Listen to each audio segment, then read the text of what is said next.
जैसा कि last episode में हमने देखा कि जियान के आगे जियान और उसके बाकी दोस्त जैसे लियू किंग और लिन सियाओ आ गए थे। बाकी एल्डर्स जब बाकी हान फैंग के साथी के साथ लड़ रहे थे तो वो ढीले पड़ रहे थे। ब्लड सेक्ट का लीडर कहता है, तुम क्या पूरी की पूरी सेक्ट को रोकने की सोच रहे हो? जियान उसके आगे आकर कहती है कि तुम बहुत बकवास करते हो और उस पर हमला कर देती है। बाकी स्टूडेंट्स भी उस पर हमला कर देते हैं और ब्लड सेक्ट उस पर अपने ड्रैगन छोड़ देता है। वहीं जियान अपने टीचर की मदद से केज से निकलने की कोशिश करने लगता है। ब्लड सेक्ट बहुत ज्यादा ताकतवर है और ये उसके ड्रैगन को समझ नहीं पा रहे हैं, लेकिन जियान ड्रैगन को छोड़कर सीधे ब्लड सेक्ट पर हमला करने को चली जाती है और उस पर हमला करने लगती है। उसके हमलों की इंटेंसिटी को देखकर वो सोच में पड़ जाता है कि आखिर ये मॉन्स्टर कहाँ से आई है। इतनी पावर तो किसी फाइटिंग किंग में भी नहीं होती जितनी इसकी बॉडी के अंदर है। जब वो कॉम्बैट फाइट में थोड़ा सा फीका पड़ रहा होता है तब ब्लड सेक्ट अपना आर्मर पहन लेता है, लेकिन जियान अभी भी उस पर हमला करना नहीं छोड़ती और कहती है कि अब तुम मुझे तुम्हारा टर्टल शेल भी तोड़ते हुए देखोगे। वो फिर से उस पर कंटिन्यूअस अटैक शुरू कर देती है।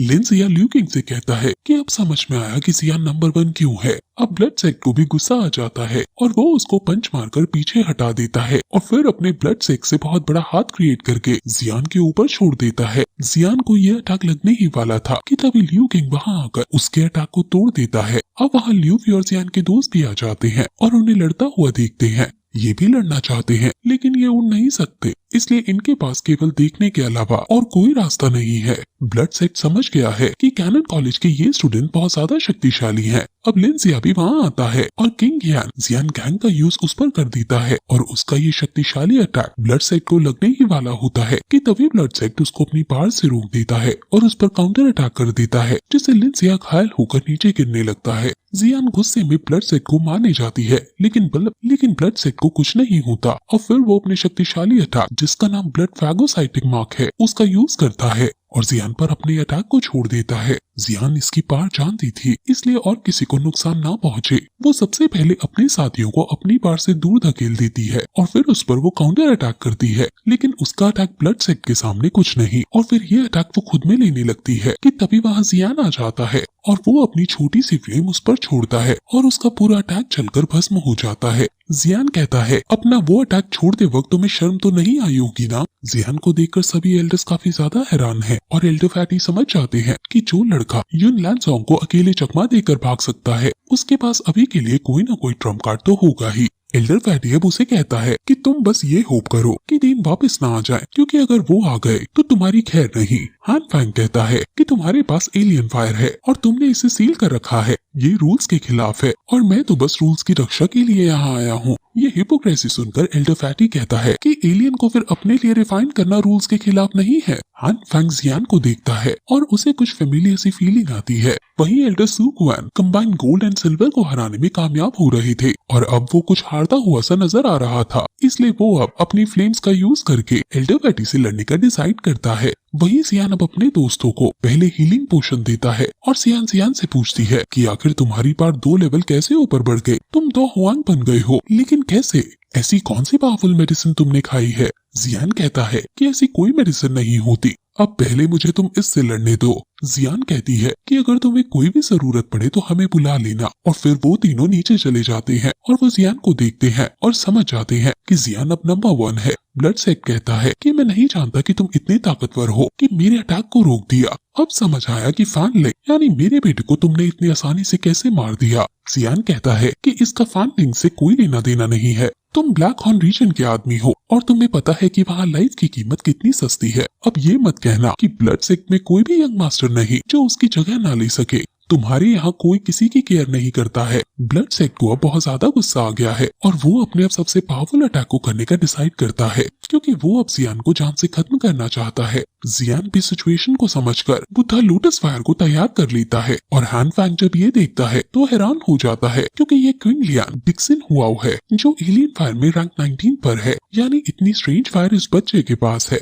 अब अगर हान फैंग को भी अपने लिए ऐसे ही ताकतवर स्ट्रेंज फायर मिल जाए तो वो बहुत ज्यादा ताकतवर बन जाएगा, इसलिए वो जल्दी से इन एल्डर्स को हराकर सील तोड़कर वो फ्लेम हासिल करना चाहता है और हान फैंग और एल्डर फैटी में आइकॉनिक लेवल की फाइट शुरू हो जाती है। अब वो लोटस उसके ऊपर छोड़ देता है और वो उससे टकरा जाता है, जिससे वो पूरी तरह से घायल हो जाता है और अधमरी कंडीशन में हो जाता है, लेकिन वो खुद को जैसे तैसे संभालता है और रिकवर करता है। उसको काफी गुस्सा आ रहा था, क्योंकि अगर वो इस बच्चे से हार गया तो उसकी रेपुटेशन कुछ नहीं रह जाएगी। तो उसकी कुछ रेपुटेशन, इसलिए वो भी ब्लड चेंज टेक्निक को यूज करता है और अपने भाले के साथ अब तुरंत जियान की तरफ लड़ने के लिए आगे बढ़ जाता है। जियान भी कहता है कि अब मैं तुम्हें तुम्हारे बेटे के पास ही पहुंचा दूंगा। उन दोनों में बहुत ज्यादा तगड़ी वेपन फाइट हो रही है और दोनों ही एक दूसरे की जान लेने की हर एक संभव कोशिश कर रहे हैं। और अब फिर जियान अपनी फ्लेम सीधे उसके मुंह के आगे छोड़ देता है और वो फ्लेम बहुत जोर से ब्लास्ट करती है और वहाँ बहुत बड़ा विस्फोट होता है, जिससे वो और ज्यादा घायल हो जाता है। अब वो फिर अपने भाले को उठाता है और आसपास तूफान आ जाता है, बिजलियां चमकने लगती हैं और सभी एल्डर्स ये देखकर हैरान है कि इस बच्चे ने ब्लड सेक्ट को earth level fighting skill use करने पर मजबूर कर दिया है। ये उसका ऑल आउट अटैक है। और अब जियान भी अपनी टीचर की मदद से अपनी स्वॉर्ड में पार भरने लगता है। ब्लड सेक्ट पूरी ताकत के साथ अपनी पूरी स्किल का यूज करके उस पर अपने भाले को छोड़ देता है और वो भाला बहुत तेज स्पीड में जियान की तरफ आने लगता है। लेकिन तभी जियान अपनी स्वॉर्ड को तैयार करता है और फ्लेम टेवरिंग वेव रूलर का यूज करके अपनी तलवार उस पर छोड़ देता है और वो दोनों वेपन एक दूसरे से टकराते हैं, जिससे बहुत बड़ा ब्लास्ट होता है। वहाँ बहुत ज्यादा तबाही हो जाती है और सभी एल्डर्स और स्टूडेंट्स भी शॉक वेव से पीछे धक्का खाते हैं। कंबाइंड गोल्ड एंड व्हाइट जियान का इतना बड़ा डिफेंस देखकर उसकी तारीफ करते हैं कि कैनन कॉलेज में सच में काफी एक्स्ट्राऑर्डिनरी टैलेंट है। बाकी इविल एल्डर्स भी समझ गए हैं कि ब्लड सेक्ट हार जाएगा। ब्लड सेक्ट अब खुद कमजोर पड़ गया है और वो समझ गया है कि ये बार इसकी नहीं है और जब इसकी बार खत्म हो जाएगी तो मैं इसे मार पाऊंगा। लेकिन अभी यहाँ से भागना ही बेटर ऑप्शन है।